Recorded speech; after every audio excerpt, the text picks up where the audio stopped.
అందరికీ నమస్తే. నేను మీ జర్నలిస్ట్ పండరి. మొత్తానికి 30 నెలలు ప్రజాపాలన పేరిట అధికారంలో కాంగ్రెస్ పార్టీ వచ్చి ఆఫ్ ద ది కాలం పూర్తయిపోయింది. అంటే ఒక విధంగా చెప్పాలంటే హనీమూన్ పీరియడ్ ముగిసినట్టే. ఇకపై ప్రజలకు ఏం చేసినాం, ఏం చెప్పినాం, చెప్పిన దాంట్లో ఎంతవరకు చేసినాం, మాట మీద నిలబడ్డమా, మాట తప్పినమా, ప్రజా ఆగ్రహం ఏ విధంగా రోజు రోజుకు పెళ్ళుబుకుతుందనే అంశానికి సంబంధించిన దాని మీద ఎక్కడ ఆత్మవిమర్శ ఉందా అంటే నథింగ్, ఎక్కడ లేదు. ఉత్తర తెలంగాణ నుంచి దక్షిణ తెలంగాణ వరకు, నారాయణపేట నుంచి ఇక మొత్తం నిర్మల్ వరకు ఇక్కడ టోటల్గా ప్రజా వ్యతిరేకత విపరీతంగా మూట కట్టుకున్న ఏదైతే పార్టీ ఉందో ఇంత త్వరగా అది కాంగ్రెస్ పార్టీ. అత్యంత డిజాస్టర్ సీఎంగా రేవంత్ రెడ్డి, వీళ్ళిద్దరు మాత్రం చరిత్రలో నిలిచిపోవడం ఖాయం.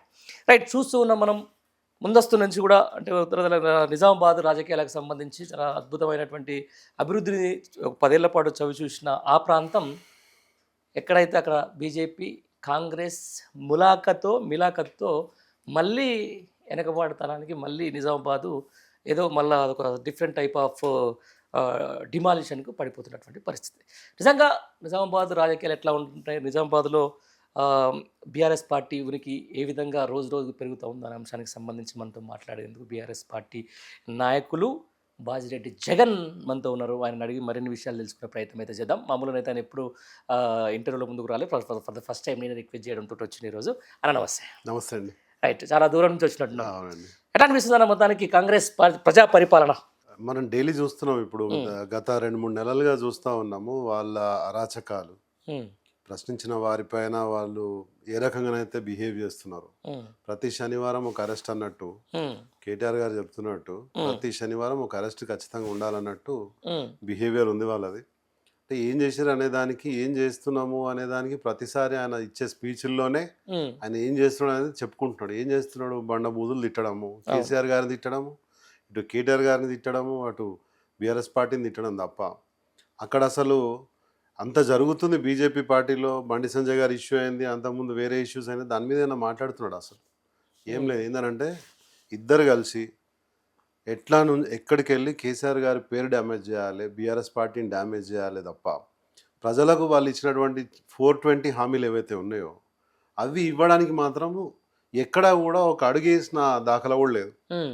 నేను మొన్న మాట్లాడినప్పుడు ఏమన్నా అంటే రాజుగారి 7 చేపల కథ ఒకటి ఉంది, దాంట్లో ఒక్క చేప ఎండలేదు, కానీ ఇక్కడ ఒకటే చేప ఎండింది, అది ఫ్రీ బస్. మిగతా అన్ని అట్లా ఆ కథ ఎట్లనైతే ఉందో. సో ఆయన తిరిగి లాస్ట్కి ఆ చేప ఎండలేదు అన్నదానికి కారణం కనుక్కొని లాస్ట్కి ఎవరి మీద వేస్తారంటే చీమనే కారణమైన దానికి. కాబట్టి కుట్టలేలు పెడితే కుడుతుంది అనమాట చీమ. సో ఇప్పుడు రేవంత్ రెడ్డి పరిస్థితి అదే ఉంది. మొత్తం అన్నిటికీ తిరిగి కారణం అతనే కాబట్టి అతన్ని ఏమని అనగానే కుడుతున్నాడు. సో ఇది జరుగుతున్నది. ఆయనకు తెలిసింది అది ఒక్కటే. ఆయన ఎదిగింది కూడా అదే పందా ఎంచుకొని పైకి వచ్చిండు కాబట్టి సరే రాజకీయాల్లో అటువంటి వ్యక్తులు కూడా ముఖ్యమంత్రి కావచ్చు అనే ఒక ఎగ్జాంపుల్ సెట్ చేసిండు. సో అది ఫ్యూచర్లో ఎట్లయితే తెలియదు, చూడాలి. కానీ కాంగ్రెస్ పార్టీ ప్రభుత్వం వచ్చిన కాడి నుంచి ఈ రోజు వరకు 3 సంవత్సరాలు గడిచింది, కానీ ఏ ఒక్కటి కూడా ప్రజలకు కానీ తెలంగాణ ప్రాంతానికి కానీ ఏదైనా లాభం జరిగిందా అంటే జీరో. అంతే.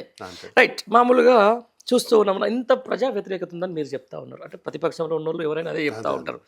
రైట్, ఇంత ప్రజల నుంచి కూడా తీవ్ర స్థాయిలో రైతుల నుంచి కూడా వ్యతిరేకత వస్తున్నమాట మేము కూడా గమనించినాం.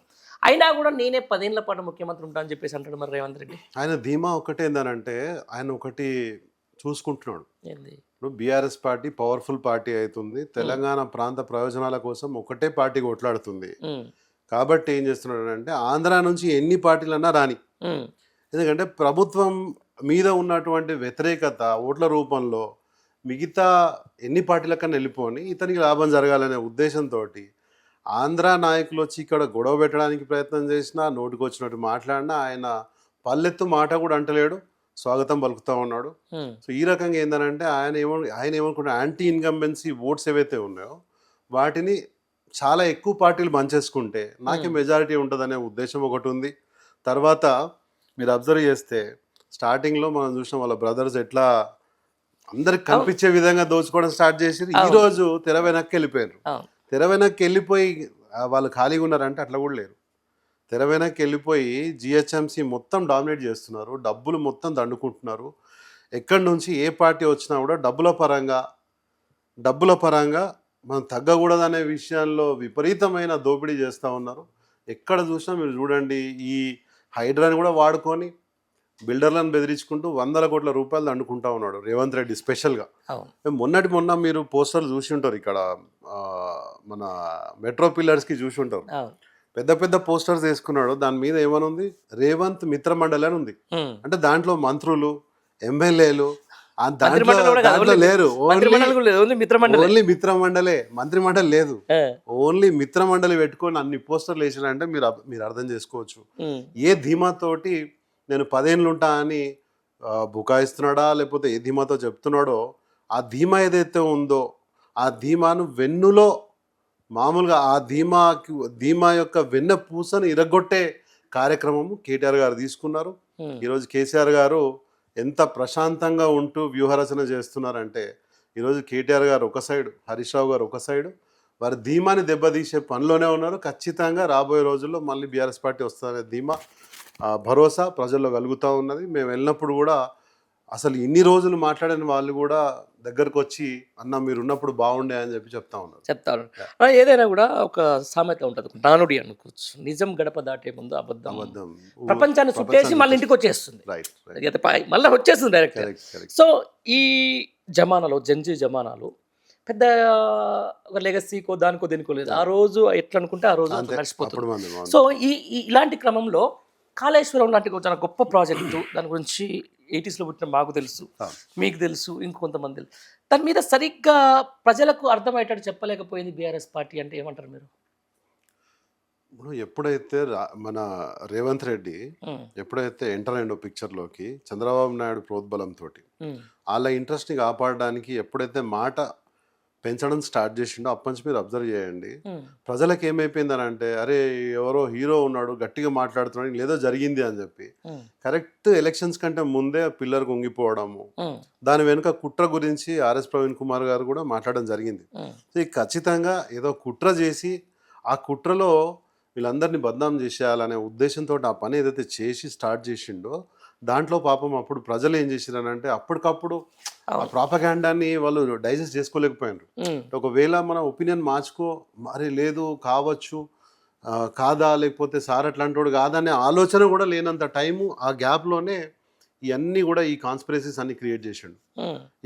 ఈ కాన్స్పిరసీస్ క్రియేట్ చేయడంలో ఎవరెవరు పార్టిసిపేట్ చేసిండ్రు, ఎవరెవరు పాల్గొన్నారో మనం దాని తర్వాత ఈ ఏదో పరిణామాలు చూస్తున్నామో ఆ పరిణామాల్లో ఆ వ్యక్తులు ఒక్కొక్కరుగా బయటకు వస్తున్నారు. సో ఏంటంటే మీరు అన్నట్టు అబద్ధము ప్రపంచంతో, అంటే నిజం బయటకు వెళ్లే ముందే అబద్ధం ఊరు దాటుతుందని మా పార్టీ నాయకులకు కూడా పాపం అసలు టైం లేకుండే, ఎన్ని 365 స్కీమ్స్, రకరకాల స్కీమ్స్, ప్రతి ఒక్క వర్గానికి లాభం చేకూర్చే విధంగా ఇదే వ్యూహ రచనలో కేసీఆర్ గారు బిజీ ఉండే. కేటీఆర్ గారు కూడా ఈ మన హైదరాబాద్ని డెవలప్ చేసే దాంట్లో బిజీగా ఉండే. పార్టీని డిఫెండ్ చేయడానికి హరీష్ రావు గారు కానీ అంతా కూడా బిజీగా ఉండే.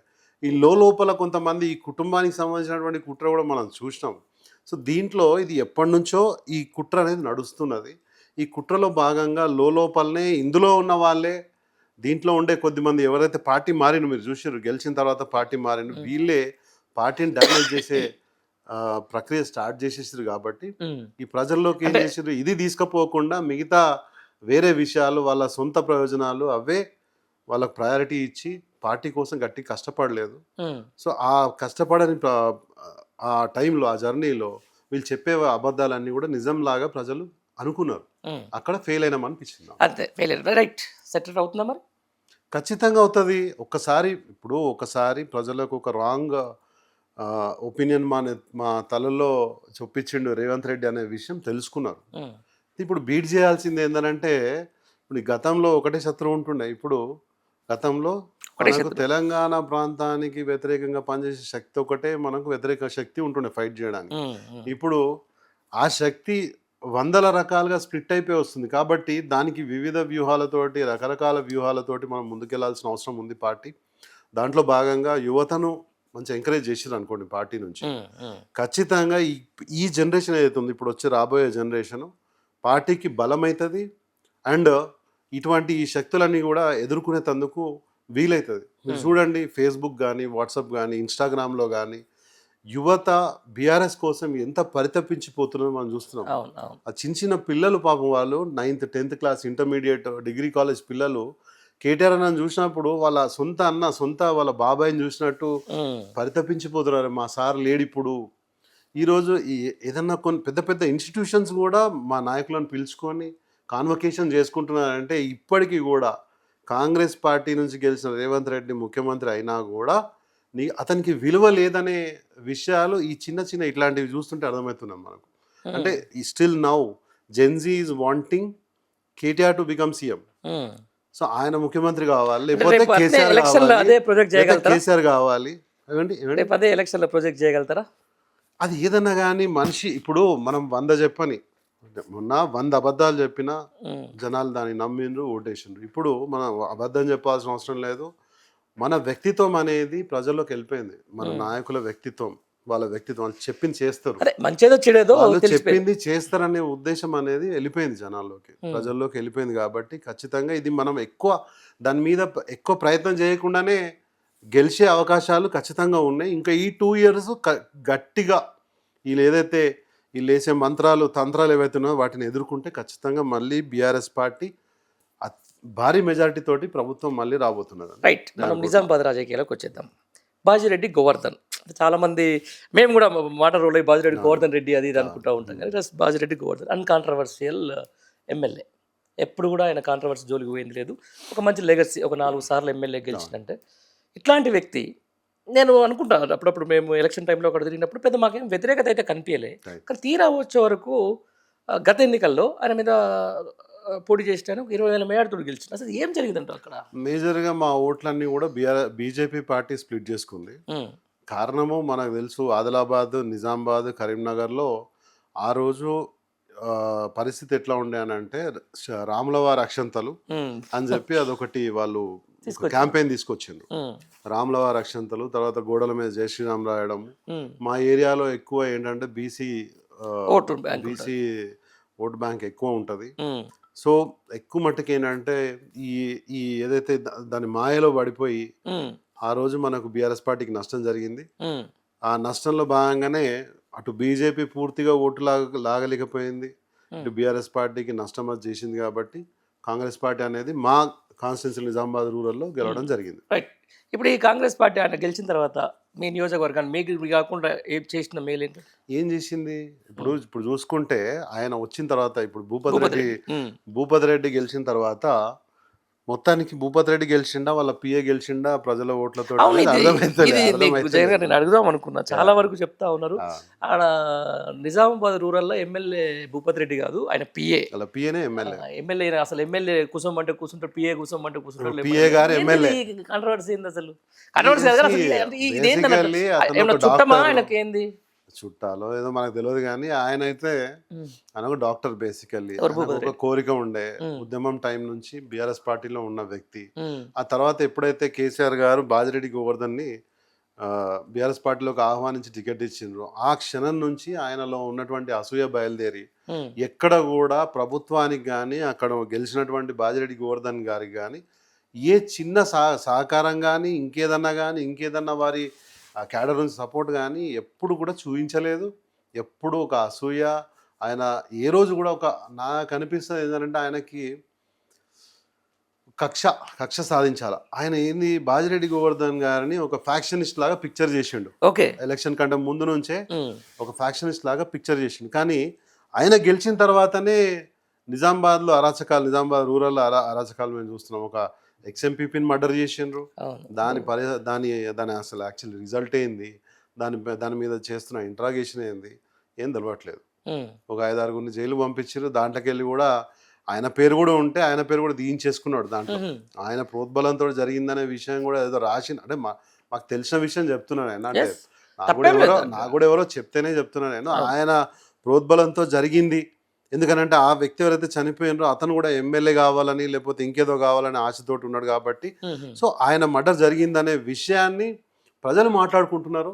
అదే విషయం నేను ప్రస్తావిస్తున్నా. అట్లాంటిది ఏదన్నా మా టైంలో జరిగిందా? అప్పుడు ఒక చిన్న ఒక లేడీని మర్డర్ చేస్తే దానికి సంబంధించి ఏదైనా ఇల్లీగల్ అఫేర్ విషయంలో ఒక మర్డర్ జరిగితే దాన్ని పూర్తిగా ఎమ్మెల్యే అప్పుడు ఉన్నటువంటి బాజిరెడ్డి గోవర్ధన్ గారి మీదనే ఆ నెపమంతా నెట్టే ప్రయత్నం చేసి మొత్తం జరిగింది. బీజేపీ కాంగ్రెస్ ఇద్దరు కలిసి చేసిండ్రు. ఉమ్, బీజేపీ కాంగ్రెస్ నిజమేందో తెలుసు, అబద్ధమేందో తెలుసు, దాని తర్వాత ఏం జరిగిందో తెలుసు. ఉమ్, కానీ అటువంటి చిన్న చిన్న వాటి మీద మొత్తానికి ఏంటంటే ఒక ఫ్యాక్షనిస్ట్ ముద్ర వేసిండ్రు. ఈ రోజు తీసుకుంటే నాకు అనిపిస్తుంది ఇంకొక సంవత్సరం 2 సంవత్సరాలు అయితే ఉమ్, నిజామాబాద్ రూరల్ని కడపలాగా చేద్దామనే ఉద్దేశం ఈ ఎమ్మెల్యేకి ఉన్నది.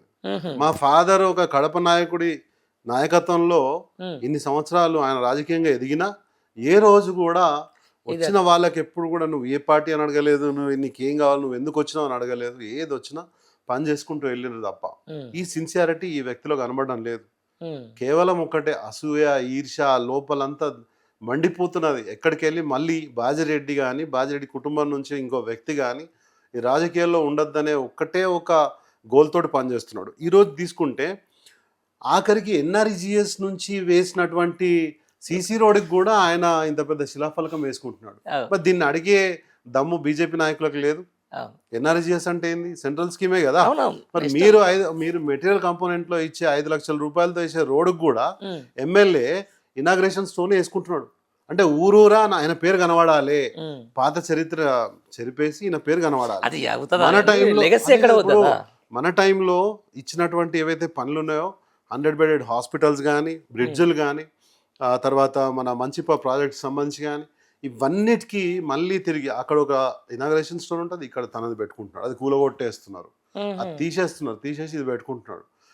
డబ్బులన్నీ కూడా కేసీఆర్ గారు ఇచ్చారు. ఆ టైంలో కాంట్రాక్టర్ కొంచెం డిలే చేసి లేకపోతే పని స్టార్ట్ చేసినవి కూడా ఇతనే శిలాఫలకాలు వేసుకొని చరిత్రను మార్చే పనిలోనే ఉన్నాడు తప్ప కాదు. అన్ని నియోజకవర్గంలో కూడా అన్ని నియోజకవర్గాల్లో సేమ్ ప్రక్రియ, అది సేమ్ ప్రక్రియ. ఇది పైనుంచి వస్తున్నది. అంతగా అందరికంటే పెద్ద అరాచకవాది పైన కూర్చున్నాడు కాబట్టి కుర్చీ మీద.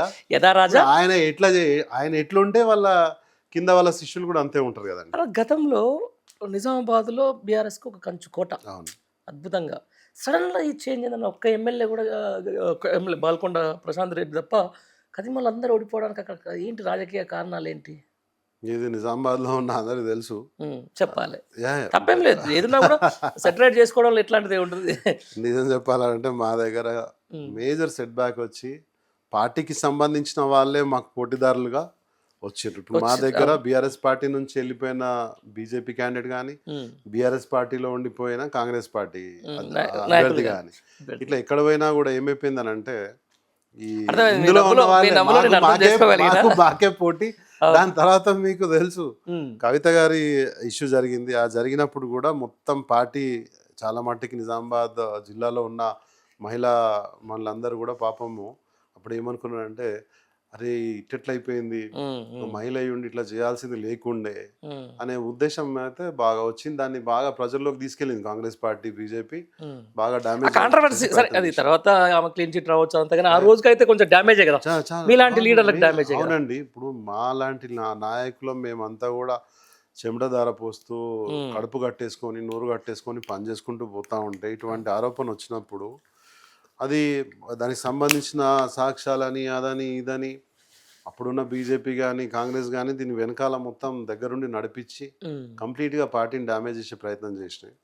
అప్పటికి అందరూ ప్రతి ఒక్కరు జిల్లా పరిషత్ చైర్మన్, మంత్రి, ఎమ్మెల్యేలు, ఎంపీ అందరూ బీఆర్ఎస్ పార్టీ ఉండే. తిరిగి మళ్ళీ పునర్వైభవం రావాలని మేము కోరుకుంటున్నాం. కాకపోతే కొంచెం ఎక్కువ కష్టపడాలి. నిజామాబాద్ ప్రభుత్వం అయితే వస్తుంది రాష్ట్ర వ్యాప్తంగా, కానీ నిజామాబాద్ లో కొద్దిగా ఎక్కువ కష్టపడాలని నా ఉద్దేశం. అంతే. అంటే మీలాంటి యంగ్ లీడర్స్ రావాల్సిందే. రైట్. రాజకీయం అనేది చాలా గ్రేట్ అన్న. ఎందుకంటే మీకు నెపోటిజం అనుకోవచ్చు, సినిమా పోతే నెపోటిజం అయితే, తర్వాత వారసత్వం అనేది ఒక గొప్ప అడ్వాంటేజ్. ఒక గొప్ప అడ్వాంటేజ్ ఏంటంటే ఒక వైపు మీరు ఒక ప్రజాప్రతినిధికి నామినేషన్ వేసేంత వరకు మీది పనికొస్తుంది. తర్వాత ఖచ్చితంగా ఉండాలి. ముఖ్యంగా మీలాంటి అంటే ఒక లెగసీని మెయింటైన్ చేయాలంటే ఒక నియోజకవర్గానికి సంబంధించి 4 సార్లు ఎమ్మెల్యే అయిన తర్వాత చాలా ఒత్తిళ్ళు ఉంటాయి. అనే బదులు ఈ ఒత్తిడి తట్టుకొని రేపు పాలిటిక్స్లోకి ఎంటర్ కావాలనుకునేటప్పుడు మీ ఫాదర్ నుంచి ఏం నేర్చుకుంటానంటే ఏం చెప్తారు? మా ఫాదర్ నాకు ఒక్కటే చెప్తాడు, కష్టపడాలా.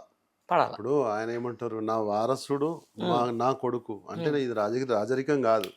కాకపోతే నేను పాలిటిక్స్ లో ఉన్నాను, నా తర్వాత నా కొడుకు పాలిటిక్స్ లో ఉంటాడు. వాడు ఏ స్థాయి వరకు వెళ్ళి ఆగేది వాడి కష్టం మీద డిపెండ్ అవుతుంది. నా వరకు నేను ఎంకరేజ్ చేస్తాను. నేను వాడు కూడా ఇప్పుడు నేను కూడా అవును. సర్వే పెంచుకోవాలి, కష్టపడాలి, ప్రజల హృదయాల్లో చోటు సంపాదించాలి, క్రెడిబిలిటీ. ఇప్పుడు నాకు అంత పెద్ద వ్యక్తి మా ఫాదర్గా ఉండడం వల్ల ఉమ్. నాకు ఇంకా ఎక్కువ కష్టమవుతుంది. అవును, ఎంత కంపారిజన్ కష్టపడాలంటే వస్తుంది. ఖచ్చితంగా కంపారిజన్ వస్తుంది. ఖచ్చితంగా ఎవరైతే ఒక 50-55 అబోవ్ ఉండే వాళ్ళందరూ కూడా ఇప్పుడు నన్ను ఒక చిన్న పిల్లలనే చూస్తారు. ఓకే, ఎంత జగన్ సీరియస్గా ఉన్నా, ఎంత సీరియస్ వర్క్ చేయాలని ఇంటెన్షన్ ఉన్నా వాళ్ళందరూ కూడా నేను వాళ్ళ చేతుల్లో పెరిగిన పిల్లోళ్ళనే కనిపిస్తాయి. కాబట్టి వాళ్ళని ఇంప్రెస్ చేయడం చాలా పెద్ద పని. బికాస్ ఎక్కువ బయట ఏంది, పిల్లలంతా కూడా మా దగ్గర చాలామంది ఒక డిగ్రీ అట్లా చదువుకున్న పిల్లలు ఏదో స్కిల్ నేర్చుకొని దుబాయ్ వెళ్ళిపోతున్నారు. ఉమ్. కొద్దిగా మంచి చదువుకున్న వాళ్ళు, ఇంజనీరింగ్ చేసిన వాళ్ళు యూఎస్కో యూకేకో వెళ్ళిపోతున్నారు. ఎక్కువ మా దగ్గర వర్క్ ఫోర్స్ రూపంలో దుబాయ్లోనే ఎక్కువ మంది ఉన్నారు. అవును. సో ఉన్నది ఎవరు, మధ్య వయసు వాళ్ళు, తర్వాత ఉమ్. దానిపైన ఉమ్. వాళ్ళు, ఆ తర్వాత మహిళలు. ఉమ్. వీళ్ళే ఎక్కువ మంది మా దగ్గర ఉంటున్నారు. వాళ్ళందరినీ ఇంప్రెస్ చేయాలన్నప్పుడు ఇప్పుడు నేను పూర్తిగా ఇన్వాల్వ్ కారాదు. ఉమ్. రైట్, ఇప్పుడు ఎందుకంటే ఇప్పుడు మనం ఫాదర్ ఆన్ ఇందాకనే ద వే. ఇప్పుడు పిఏ అని చెప్పి మనమే మాట్లాడుకుంటున్నాం కదా. అవునవును. అవును. నేను మహా అంటే ఏం చేస్తా, యాక్టర్స్ ఒక బ్రిడ్జ్ లాగా పనిచేయగలుగుతా. కానీ అవును. ఇప్పుడు నాకు ఒక స్వేచ్ఛ అనేది వచ్చింది. ఉమ్. పార్టీకి నేను ఎంతో కొంత కష్టపడుతున్నా అనేది తెలియాలనే ఉద్దేశము.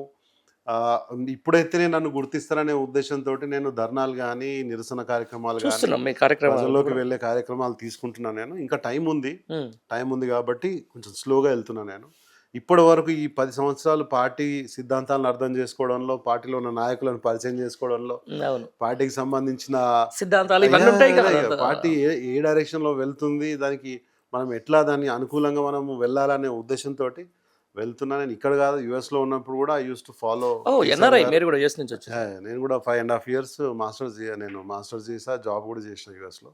సో అక్కడ ఉన్నప్పుడు కూడా ఈ ఏదైతే ఈ వివక్ష అనేది అక్కడ నేను ఫేస్ చేసిన. నేను తెలంగాణ మీద ఖచ్చితంగా చేసిన. అవును, ఎన్ఆర్ఐలకు కాలేజ్ టైంలో చేసిన నేను. అవు. సో ఇవన్నీ చూసుకొనే వచ్చిన నేను.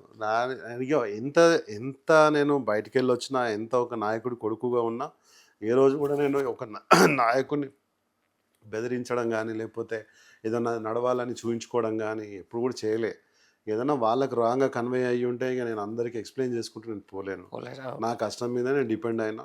ఒకవేళ నిజంగా కష్టపడితే పార్టీ అవకాశం ఇస్తే చేస్తా. లేదు మళ్ళీ నాన్నగారికి ఎనర్జీ ఉంది, ఆయన చేయగలుగుతారు అని అనుకుంటే అట్లా కూడా నాకేం ప్రాబ్లం లేదు.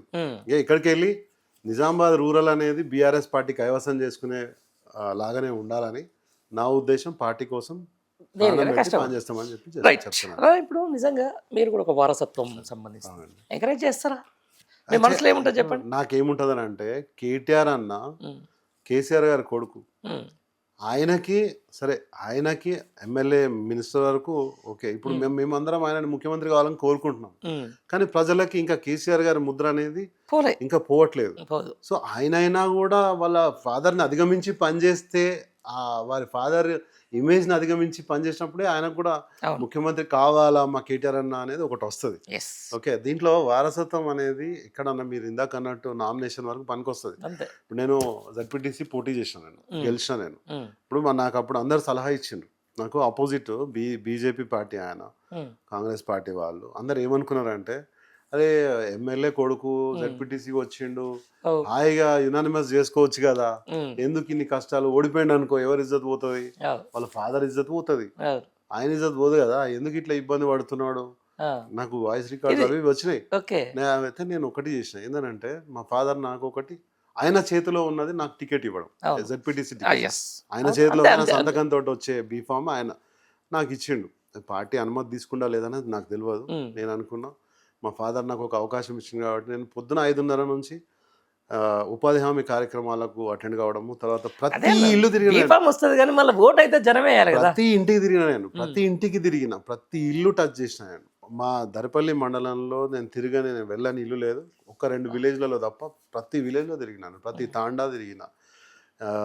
సో నాకేంటంటే, మనకు ఒక అంటే ఎంత పని చేసినా కూడా ఒక నాయకుడి దృష్టి మన మీద పడుతుంది. ఈరోజు కేటీఆర్ అన్న నన్ను చూడంగానే జగన్ బాగున్నావా, డాడీ బాగున్నారా అని అంటే, ఆ స్పార్క్ తీసుకొని అరే వెనక్కి వెళ్ళి ఇంకా పని చేయాలి, అన్న కోసం ఇంకేదో చేయాలని తపన పెరుగుతుంది. ఆ పెంచుకునే అదృష్టము, దగ్గరుండి పనిచేసే అదృష్టం ఈ వారసత్వం నాకు ఇస్తున్నది. నాకు పోటీ ఉన్నారు కూడా. అవును, ఇప్పుడు నేను కావాలనుకున్నప్పుడు నాలాగానే కావాలనుకునే వాళ్ళు చాలా మంది ఉన్నా కూడా ఐ నీడ్ టు ఫైట్. నేను ఫైట్ చేయాలి మానసికంగా. నేను వాటన్నిటిని మానసికంగా ఎదుర్కోవాలి, అన్ని బయట సామాజికంగా ఫిజికల్ గా ఎదుర్కోవాల్సి ఎదుర్కోవాలి, సామాజికంగా వాళ్ళు చేసే డ్యామేజ్ ని నేను ఫేస్ చేయాలి, అన్ని చేసుకుంటూ ముందుకోవాలి. సో నా ముందట ఉన్నది పర్వతం. అంటే వారసత్వంతో పాటు Hmm. జగనన్న మీకు ఆయన కాంట్రవర్సీలు వస్తాయి, యా యా యా ఆయన మీద ఉన్న వివాదాలు వస్తాయి, డెఫినెట్లీ అన్ని కూడా మీరు బేర్ చేయాల్సిందే. బేర్ చేయాల్సిందే, దాని మీద అంతే కదా. ఇప్పుడు మా we have to bear it, అంతే ఇక. ఇప్పుడు మనుషులమండి, తప్పులు జరుగుతాయి, ఉమ్, మనం తప్పెత్తి చూపిస్తున్నాం.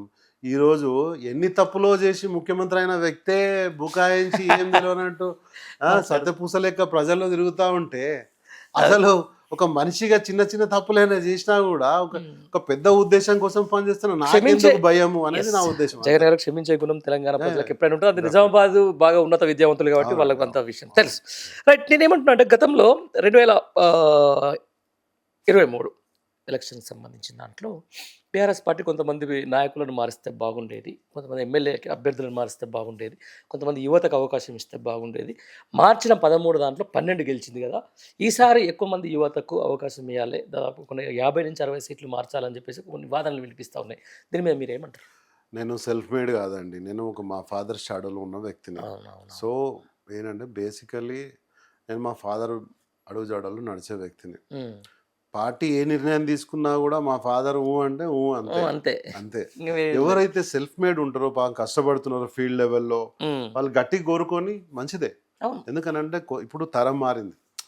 ఏం సార్, ఇప్పుడు మనం ఓడిపోయిన దానికి కారణము ఈ తప్పులన్నీ కాదు. బేసిక్ గా 25 సంవత్సరాల నుంచి కేసీఆర్ గారు పొలిటికల్ డొమినియన్ ని డామినేట్ చేస్తున్నారు.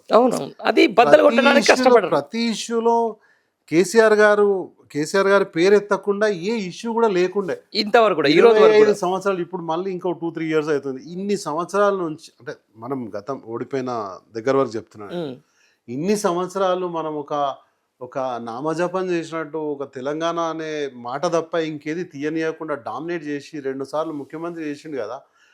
ఇంకా సరే చూసినాం కదా, ఒక చాప్టర్ చూసినాం, సరే కొత్త వాళ్ళకి అవకాశం ఇద్దాం అనే ఉద్దేశంతో పోయింది. అక్కడ నుంచి ఇటు ట్రాన్స్ఫర్ అయ్యింది, అదే ఉద్దేశంతో వచ్చింది అంతే. పార్టీ చేసిన తప్పులు ఏమున్నాయి, ఏం లేవు, అనుకున్న దానికంటే ఎక్కువ ఇచ్చేసింది. ఏదేమైనా కూడా ఏమంటారుగా, కుక్క తిన్నా కుండ కుక్క బుద్ధి తెలిసేది, గుర్రం మీద గాడిద తెలిసేది అని కూడా అంటూ ఉంటారు. సరే, అది ఇక అబ్దుల్ రికార్డ్ మాట్లాడుకుంటూ పోతానే సరిపోతుంది. సరే, మీరు మీ వ్యక్తిగత ఉద్దేశం ప్రకారం యువత పాలిటిక్స్లోకి రావాల్సిందే ఖచ్చితంగా. అంటే చాలా మంది ఇది ఏజ్ భాగం అయిపోయినారు, రాజకీయ నాయకుడు అంటే వాడే మనుషులు అన్న కాడికి తీసుకొచ్చింది. ఇప్పుడున్నటువంటి ముఖ్యమంత్రులు వాళ్ళు మాట్లాడుతున్న విధానాన్ని చూస్తున్న తర్వాత కూడా ఒక క్లీన్ పాలిటిక్స్కు సంబంధించిన అంటే యంగ్ వాళ్ళు మీతోటి, అంటే మీరు ఒక దాంట్లో వస్తున్నారు కాబట్టి కొత్తగా వచ్చే రాజకీయ నాయకులకు ఏం చెప్పమంటే ఏం చెప్తారండి పాలిటిక్స్లో? అంటే పొలిటికల్ నేను బేసిక్గా నా పిల్లలకు కానీ ఇంకెవరికన్నా బయట వాళ్ళకి చెప్పినా కూడా, అన్న మనం ఎట్లా రావాలని అంటే, ఒకటి ఏంటంటే సెన్సిటివిటీ, మన సరౌండింగ్స్ పట్ల మనం సెన్సిటివ్గా ఉండాలి. అంటే ఒక హాస్పిటల్లో ఒక దిక్కులేని చావు వచ్చే పేద వ్యక్తి చూసి కొంచెం మన మనసు అనేది ద్రవించాలి. రైతు ఇబ్బంది పడుతున్నాడు, అకాల వర్షాల వల్ల లేకపోతే వడగండ్ల వాన వల్ల వాళ్ళు నష్టపోయినారు.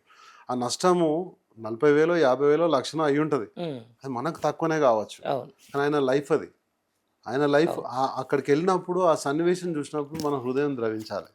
ఒక మహిళ ఉంది, వాళ్ళు పాపం వాళ్ళ హస్బెండ్ ఎక్కడనో దుబాయ్ ఎక్కడనో వెళ్ళి సంపాదించి డబ్బులు పంపిస్తూ ఉంటాడు, లేదు ఇంకేదో డొమెస్టిక్ వైలెన్స్లో ఇబ్బంది పడుతున్న మహిళలు ఉంటారు, లేకపోతే చదువుకు దూరంగా ఉండే మహిళలు ఉంటారు, చాలా రకాల, అంటే సామాజికంగా ఇంకా కింది స్థాయిలో అసలు ఆదరణకు నోచుకొని మహిళలు ఉంటారు. వాళ్ళందరినీ చూస్తే అరే మన చెల్లి అయితే, మన తల్లి అయితే ఇట్లా ఉంటే మనం చూడగలుగుతామా అనే ఒక సెన్సిటివిటీ మన లోపల ఖచ్చితంగా ఉండాలి. ఉన్నప్పుడే సీరియస్నెస్ వస్తుంది. జనరల్గా ఏమవుతుంది, ఒక యువకుడు రాజకీయాల్లో రావాలంటే ఎవరో యువ నాయకుని పెట్టుకుంటాడు, ఎంబడ తిప్పుకుంటాడు, దావత్లు ఇస్తాడు, అన్నీ చేస్తాడు, ధర్నా అంటే ధర్నా వచ్చేస్తాడు, అంతా ఓకే. తర్వాత ఏంది, తర్వాత అతని ఎదుగుదల ఎక్కడుంది? నా చుట్టూ తిరిగినా కూడా ఆ పిల్లోడి ఎదుగుదల ఎక్కడుంది? నేను ఒకటే చెప్తా, అరే మిమ్మల్ని పెద్దవాళ్ళు రాణిస్తురా లేదనేది నా దగ్గర చెప్పొద్దు. అట్లీస్ట్ వార్డు మెంబర్గానన్నా మీరు గెలవాలి. అప్పుడు ఆటోమేటిక్గా అక్కడ ఉన్న పెద్దవాళ్ళు మీకు దారి ఇస్తారు, లేకపోతే మీకు దారి ఎప్పుడు కూడా దొరకదు. వార్డు మెంబరో సర్పంచో ఏదో ఒకటి మీరు గెలిస్తే, మీరు ప్రూవ్ చేసుకుంటే ఖచ్చితంగా వాళ్ళు దారి ఇవ్వాల్సిందే. సో అది ఎప్పుడు వస్తుంది? ఖర్చు ఒక్కటే కాదు, ఖర్చు అందరు పెడుతున్నారు, డబ్బులు అందరి దగ్గర అయినాయి. డబ్బులు ఎవరి దగ్గర లేదు సార్? మా నిజామాబాద్ వందల మంది దగ్గర వందల కోట్ల రూపాయలు ఉన్నాయి. ఇది బాగానే ఉన్నతమైన సంపద చాలా జిల్లా. డబ్బులు ఉన్న వాళ్ళు చాలా మంది ఉన్నారు, కానీ వాళ్ళ డబ్బులతో పోటీ పడే కుటుంబం అయితే మాది కాదు. మాకు ఉండేది కొద్దిగా ఉంది, కానీ అంతమందితో పోటీ పడలేము. కానీ ఒక బాజిరెడ్డి గోవర్ధన్ అంటే ఒక ఇమేజ్ ఎట్లా వచ్చింది? సర్పంచ్ నుంచి, అవును, సర్పంచ్ నుంచి, మండల్ ప్రెసిడెంట్ నుంచి, ఆ తర్వాత ఎమ్మెల్యే అయ్యి ఈరోజు ఒక ఆర్టీసీ చైర్మన్ చేసి, ఆయన ఆర్టీసీ చైర్మన్ ఉన్నప్పుడు కూడా ఒక ఐడియల్గా అంటే ఆదర్శవంతంగా ఆయన ఏం చేసిండు? ఎమ్మెల్యే సాలరీ మాత్రమే తీసుకొని చైర్మన్ సాలరీ తీసుకోలేదు. అక్కడ ఏదైనా ఫుడ్ తెప్పించుకున్నా డబ్బులే ఇస్తుండే. వాళ్ళు బిల్ రాస్తానో కూడా నాది బిల్ అయ్యొద్దు, నా గెస్ట్ ఎవరైతే వస్తారో వాళ్ళకి డబ్బులు ఇస్తాను నేను, ఆ డబ్బులు ఇచ్చే వాళ్ళకి భోజనాలు పెట్టిస్తుండే. సో ఎక్కడో కాడ మనం సాక్రిఫైస్ చేసుకుంటూ పోతే ఆ పేరు అనేది ప్రాపగేట్ అవుతూ ఉంటుంది, రైట్? సో అది మెయిన్గా ఏంటంటే ఒక మంచి అంటే సమస్యలను స్పందించాలి, సమస్యల పట్ల ఒక బాధలో ఉన్న వాళ్ళకు ఒక అప్లిఫ్ట్మెంట్, మనకు మంచి మాట సాయమో లేకపోతే ఇంకేదో ఇట్లాంటి చిన్న చిన్న వాటితోటే మనకు పేరు వస్తుంది. కొత్తగా మొన్న వచ్చిన పిల్లలు పనిచేయడం చూస్తుంటే ఒక 48 years నాకు ఎక్కడో డిమోటివేట్ అయ్యే సందర్భం వస్తుంది నాకు కూడా. అటువంటి పిల్లల్ని చూస్తుంటారే, వాళ్ళలాగా మనం కూడా చేయాలి, వాళ్ళు ఉరికినట్టు మనం కూడా ఉరకాలి, వాళ్ళు చేసినట్టు మనం చేయాలి, ఇంకా ఎక్కువ చేయాలి. అది ఒక సలహా ఇస్తుంటారు, అన్న సోషల్ మీడియాలో ఇట్లా చేద్దాం, మనం ఇట్లా చేద్దాం, ఈ ప్రోగ్రామ్ చేద్దాం, చలో చేద్దాం. ఇప్పుడు వాళ్ళకు పాపం వాళ్ళకి ఏంటంటే వాళ్ళ దగ్గర కూడా ఒక కింది స్థాయి నుంచి కష్టపడుకుంటూ వస్తున్నారు, వాళ్ళకు గుర్తింపు కావాలనే కోరిక ఉంటుంది. సో అటువంటి పిల్లలు కంపల్సరీ పాలిటిక్స్లోనే ఉండాలి. ఈ పార్టీ ఏ పార్టీ ఆ పార్టీ కాదు, ఎక్కడో కాడ ఇటువంటి వాళ్ళు ఉంటే ఖచ్చితంగా ఈ ల్యాండ్స్కేప్ ఏదైతుందో పొలిటికల్ ల్యాండ్స్కేప్ మారిపోతుంది. ఈరోజు చూడండి, ఇప్పుడు సిజేపీ అని కాక్రోచ్ జనతా పార్టీ అని వచ్చింది, లైట్ తీసుకున్నారు. ఇన్స్టాగ్రామ్ లో ఫాలోవర్స్ పెరగంగానే బీజేపీ కుట్రలు చాలు చేసింది. ఈరోజు ఆయన సోనం వాంగ్చుక్ ధర్నా చేస్తున్నాడు, నిరాహార దీక్ష చేస్తున్నాడు. వాళ్ళని ఎవరైనా పాపం పట్టించుకుంటున్నారండి? ఉల్టా ఆయన పాపం పిల్లల కోసం కొట్లాడుతుంటే ఆ అన్నం తినకుండా ఏం చేయకుండా దాంట్లో ఏదో కలుపుకుంటున్నాడు అది. సో అంతమంది పిల్లలు ఎందుకు బయటకు వచ్చిండ్రు? వాళ్ళకు ఇప్పుడు ఉన్నటువంటి పొలిటికల్ వ్యవస్థల మీద నమ్మకం లేక ఒక బొద్దింకని సింబల్గా పెట్టుకొని బయటకు వచ్చిండ్రు వాళ్ళు. సో అది చూసైనా సరే పార్టీస్ కూడా వెల్కమ్ చేయాలి, ఇటువంటి పిల్లల్ని రానియాలి, అవకాశాలు ఇవ్వాలి. ఖచ్చితంగా అట్లా వస్తే బలం పెరుగుతుంది, వాయిస్ పెరుగుతుంది. చదువుకున్న పిల్లోడు బయటకు వచ్చి మాట్లాడినాడంటే కొంచెం దాంట్లో ఆలోచనాత్మకంగా మాట్లాడే అవకాశం కూడా ఉంటుంది. రైట్, దానికి మీరు కూడా అవకాశం ఉండొచ్చు, రేపు పొద్దున ప్రజాప్రతినిధి కావచ్చు. ఇలాంటి మీరు చూసిన పిల్లలకు మీరు కూడా అవకాశాలు ఇవ్వాలని చెప్పి right. End of the day అన్న, ఇంకా 2.5 years మళ్ళీ అంటే ఇంకా 1 yearలో స్టార్ట్ అయిపోతుంది ఎలక్షన్ వేవ్ స్టార్ట్ అయిపోతుంది. ఎట్లా ప్రిపేర్ అవుతా ఉన్నారు మరి నెక్స్ట్? ఇప్పటికైతే మేము బూత్ స్థాయి నుంచి పార్టీని బలోపేతం చేసే ప్రక్రియలో ఉన్నాము. సో అసలు పార్టీ ఎక్కడుందనే దగ్గర నుంచి బూత్కి ఇద్దరు మనం తీసుకోగలుగుతున్నాము అని అంటే కూడా చాలా పెద్ద విషయం. అది తీసుకుంటున్నాము, దాంట్లో కూడా మళ్ళీ ఇంకా కష్టపడతాం, మేము కూడా వస్తామని చెప్పి అడిగే పిల్లలను కూడా దాంట్లో ఇంక్లూడ్ చేసుకుంటూ వెళ్తున్నాము. ఒక మంచి స్ట్రాటజీతో వెళ్తున్నాము. తర్వాత రాబోయే రోజుల్లో మా దగ్గర నిజామాబాద్ రూరల్లో ఇంకా పనులు పూర్తి కాని పనులు చాలా ఉన్నాయి, వాటి మీద పోరాడేది ఉన్నది. ఇప్పుడు అది కంప్లీట్ కాకపోతే ఖచ్చితంగా రోడ్ ఎక్కుడే. కేటీఆర్ అనేది అయితే పాదయాత్ర అని ప్లాన్ చేస్తున్నారు. ఆ పాదయాత్రకు పూర్తిగా మద్దతుగా మేమంతా కూడా మా యువకులందరం కూడా కొన్ని రోజులు ఆయనతో ఉండాలని మేము డిసైడ్ అయినాం. అదేవిధంగా ఆయన అది స్ఫూర్తిగా తీసుకొని మా దగ్గరకు వచ్చి నిజామాబాద్ డిస్టిక్లో మా నాయకుల సహకారంతో, ఇప్పుడు ఉన్నటువంటి మా ప్రశాంత్ రెడ్డి గారు కావచ్చు, జీవనన్న కావచ్చు, మా ఫాదర్ బాజిరెడ్డి గారు కావచ్చు, గణేష్ గుప్తా గారు కావచ్చు, షకీల్ అన్న కావచ్చు, వీళ్ళందరి సహకారంతో మేము కూడా ఒక మంచి ఉద్యమాలు పోరాటాలు చేయాలనే విధంగా మేము ప్లాన్ చేసుకుంటున్నాము. కంపల్సరీ ఇప్పుడున్న ప్రభుత్వాన్ని మేము ఎండగడతాము, ఇంకా మరింత వీక్ చేసే ప్రయత్నం చేస్తాము. ఏదైతే అబద్ధాల కోరు ముఖ్యమంత్రి ఉన్నాడో ఆయన గద్దె దిగేదాకా పోరాటం చేస్తామని చెప్పి మేము గట్టిగా చెప్తున్నాం. రైట్, తనకి మీ కోరిక తీరాలి, మీ కష్టం ఫలించాలి. మళ్ళీ ఒకసారి నిజామాబాద్ రూరల్లో మీ పార్టీ గులాబీ జెండా ఎగరాలి, మీ పార్టీ జెండా ఎగరాలని చెప్పి మేము కూడా కోరుకుంటున్నాం. Thank you very much Jagan గారు. Thank you very much.